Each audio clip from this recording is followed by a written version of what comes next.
In 2025, we celebrate the 100th anniversary of the blessed death of Saint Tikhon, Patriarch of Moscow. And now we have the wonderful opportunity to speak with the Primate of the Orthodox Church in America, His Beatitude Tikhon. We are now in the monastery of Saint Tikhon of Zadonsk in Pennsylvania, in the United States.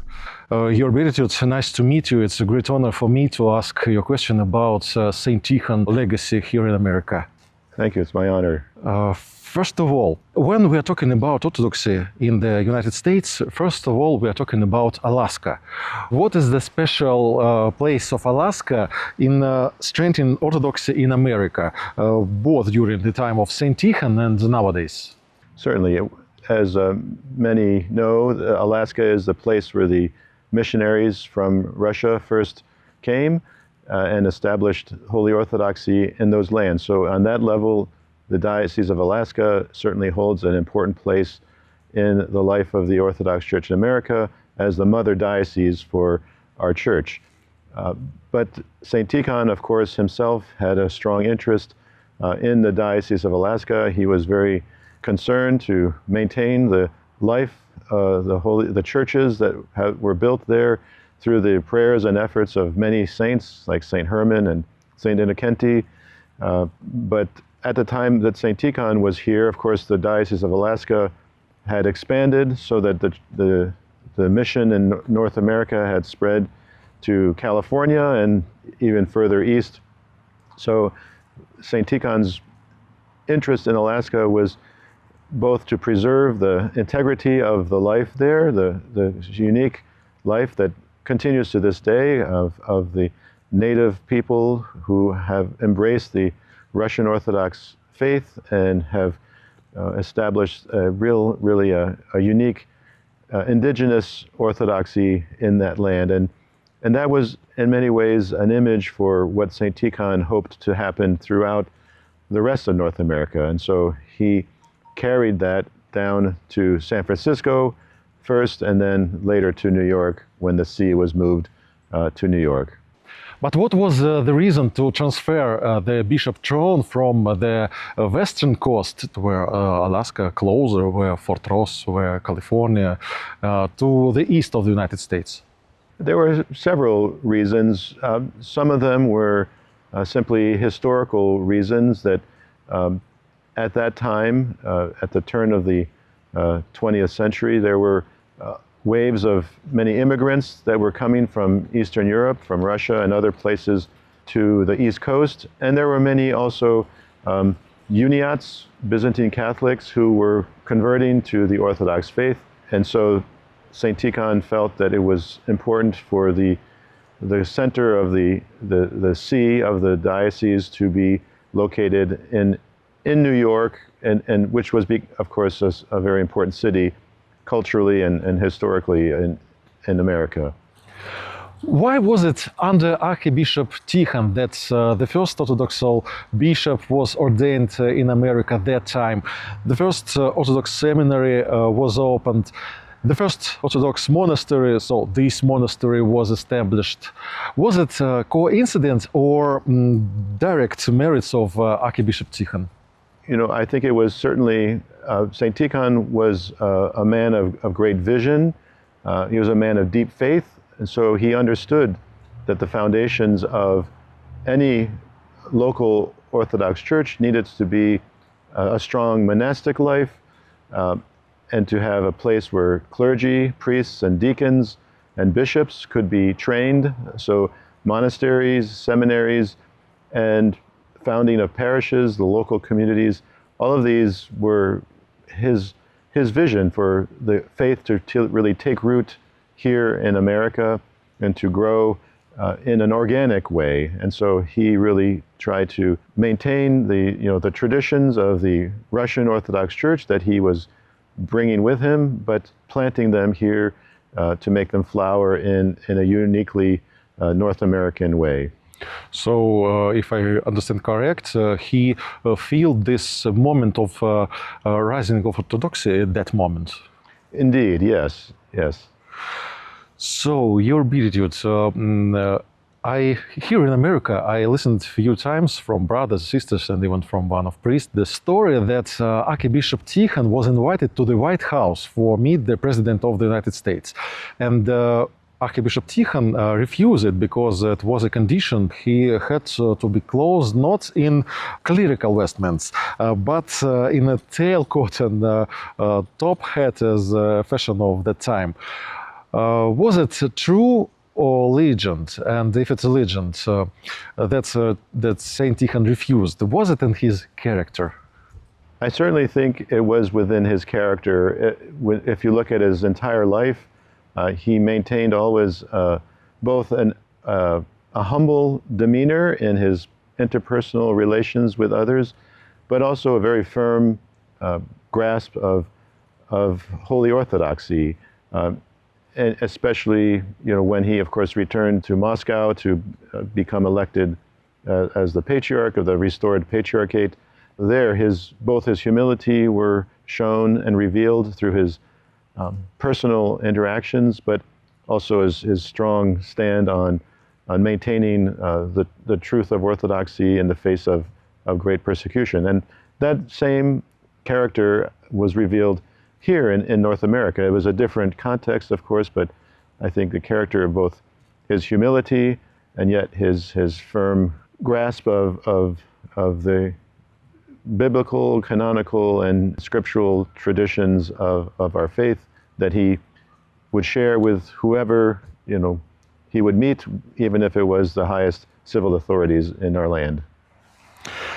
So, to what extent did Archbishop Tikhon's activities influence the strengthening of Orthodoxy in the United States during his time?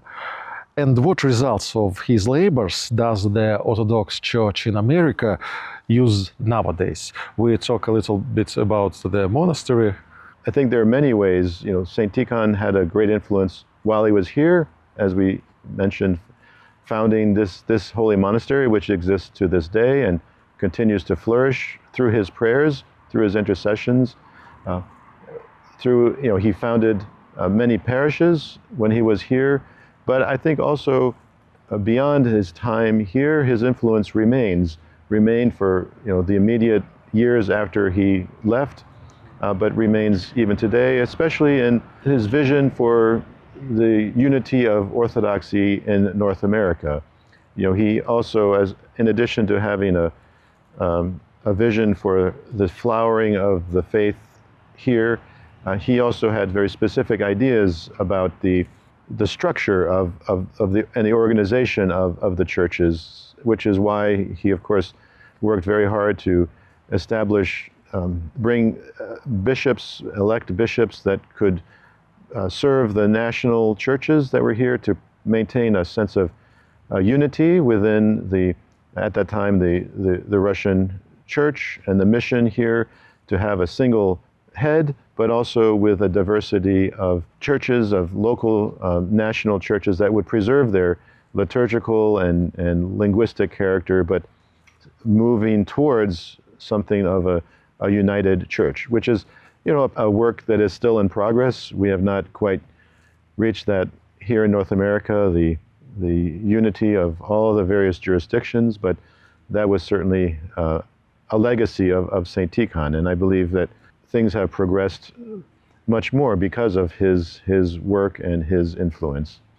And so we know that people who knew Archbishop Tikhon preserved memory about him a long time after his departing from the United States and going back to Russian Empire. Certainly, yes. So Saint Tikhon was not only here at the monastery that he founded, but in many places, in many parishes, you will see plaques or photographs or images of his time in America. So there is as with all the saints, a real memory of his presence here, and even among younger generations that perhaps did not know him, but they now, of course, he is a glorified saint, so he is known more widely. But even during those intervening periods when he was not yet a glorified saint, there was still a very strong love and veneration for him as a great man of God. Your Beatitude. Next question, not even pure historical, but a little bit political.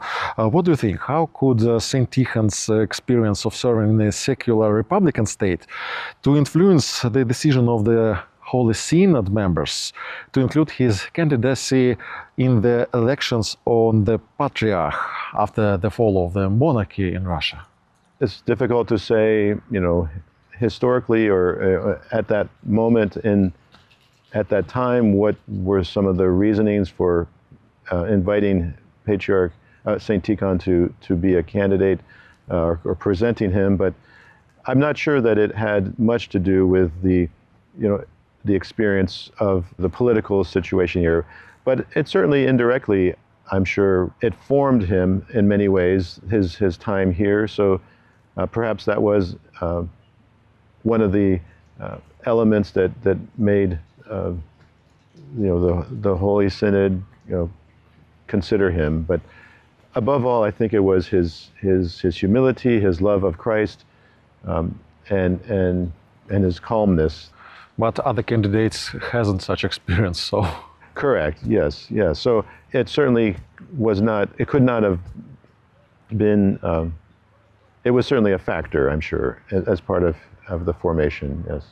And could the attitude to the merits and the respect for the personality of Archbishop Tikhon have influenced the fact that Orthodox parishes in the United States did not live en masse for other jurisdictions after the revolutions in Russia, and not only before the Black Death of Patriarch Tikhon, but also many years after?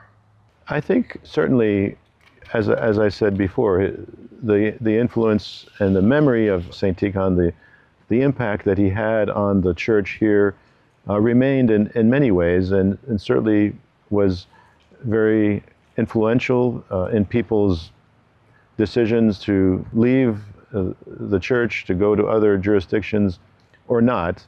As you know, the situation in North America was very complicated at that time, so there was many opportunities for people to choose where they would like to go, and much confusion. But I believe that Saint Tikhon and his vision and his in his person, the memory of his sanctity was certainly influential in maintaining that sense of his vision for the church in North America, which was attractive for many people. Your Beatitude, your monastic name is Tikhon, but in Russia we know that there are various. We know Saint Tikhon Zadonsky, the holy patron of this monastery, and also Tikhon the Patriarch, who we are talking about right now. Your heaven patron, if I don't mistake, Saint Tikhon the Patriarch. That is correct, yes. When you listened your new monastic name after the sound of scissors behind your head, what was your first impression that time? I can say that it was a wonderful and surprise. Often in the monastic life, the names for the new monks are given with the first letter of their old name. My original name my birth name was Mark, with an M, so I was expecting a name with an M, but I was very pleasantly surprised to hear the name Tikhon, and really moved. I felt a great sense of grace, a great sense of his presence at that time. We were, of course, also, it was the vigil for the feast of Saint Tikhon, so it was perhaps not completely a surprise as well, because I thought that perhaps I would be honored with this name. But I did not have any real expectation of it. So it was a joyous surprise, but also one that immediately was replaced with a sense of great honor, and I felt very humbled to bear this name, and I still do to this day. It reminds me always of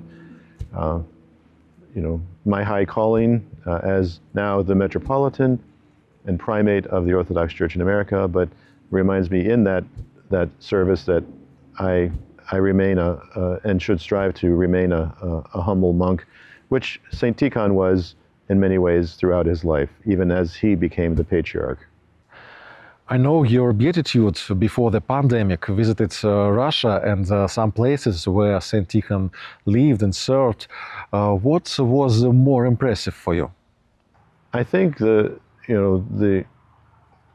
going to the Donskoy monastery was particularly moving, to venerate his relics, but even beyond that, to walk in the places where he walked, to see the place where he was imprisoned. We visited several places where he was imprisoned, but to see that even though these were very dark times that he was living through, that he was called back from America, the land of opportunity and great wealth and expansion, and to be called back for this great task of serving as a patriarch in a very difficult time for the Church of Russia.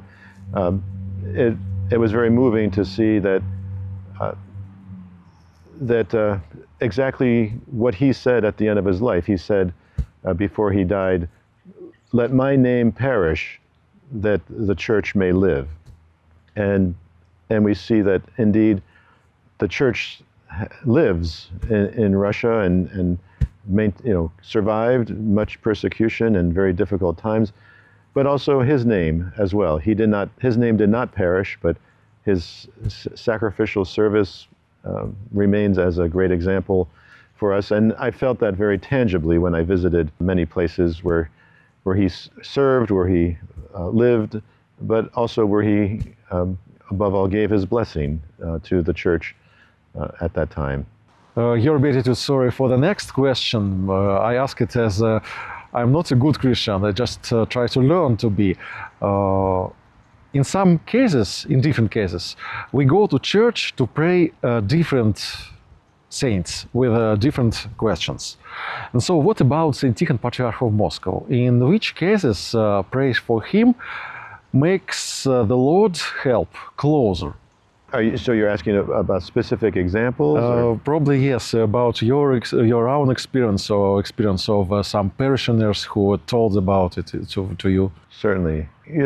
I think there are examples of many prayers, intercessions that were made to Saint Tikhon for building churches, but also I think many people have said to me that when they pray to Saint Tikhon, they receive encouragement in remaining firm in their Orthodox faith, and I think that's often a way that our faithful, our clergy, maintain a connection with Saint Tikhon. He is such a strong image of Holy Orthodoxy, but precisely because of his great humility.